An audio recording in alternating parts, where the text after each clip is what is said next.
பொள்ளாச்சி பக்கத்தின் வணக்கம்ங்க. இன்றைக்கி மூடாக்கு முறைப்படி எப்படி ரோஜா செடி வளர்க்குறதுன்னு பார்க்க போகிறோங்க.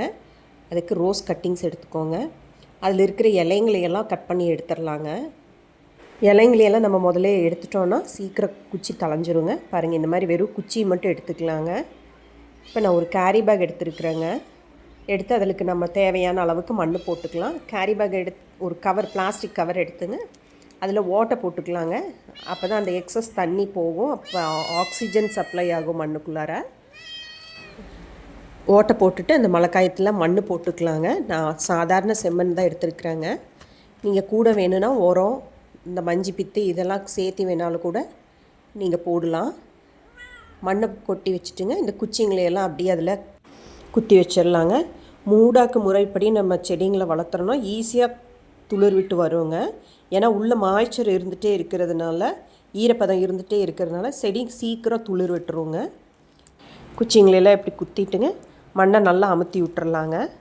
அமுத்தி விட்டுட்டு இதுக்கு மேலே ஒரு மழைக்காய், இந்த குச்சிங்களையெல்லாம் மூடுற மாதிரி ஒரு மழைக்காய்தம் போட்டு நம்ம கட்டிடலாங்க. கொஞ்சம் பெரிய பிளாஸ்டிக் கவராக எடுத்து இது ஃபுல்லாக குச்சிங்க ஃபுல்லாக உள்ளே போகிற மாதிரி விட்டுட்டுங்க, கீழே நூல் போட்டு நல்லா டைட்டாக கட்டிடலாங்க. கட்டிட்டு நம்ம டெய்லி தண்ணி ஊற்றிட்டு வந்தோன்னா சீக்கிரமாக துளிர் விட்டு வந்துடுங்க.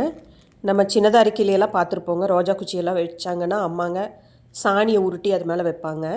மேலே குச்சி காயாமல் இருக்கிறதுக்காக அவங்க சாணி வைக்கிறாங்க. நம்ம கேரி பேக் போட்டு ஃபுல்லாக கட்டிடுறோம், மழைக்காயம் போட்டு கட்டிடுறோம். பாருங்கள், ஓப்பன் பண்ணும்போது வீடியோ எடுக்காம விட்டுட்டேன். சீக்கிரமே எவ்வளோ தூரத்துக்கு துளிர் விட்டு வந்துருச்சு பாருங்கள். இது மூடாக்கு முறை இல்லாமல் தனியாகவும் குச்சி நட்டு வச்சுருந்தேங்க. அதையும் காமிக்கிறேன் உங்களுக்கு. அதில் பெருசாக க்ரோத் இல்லை.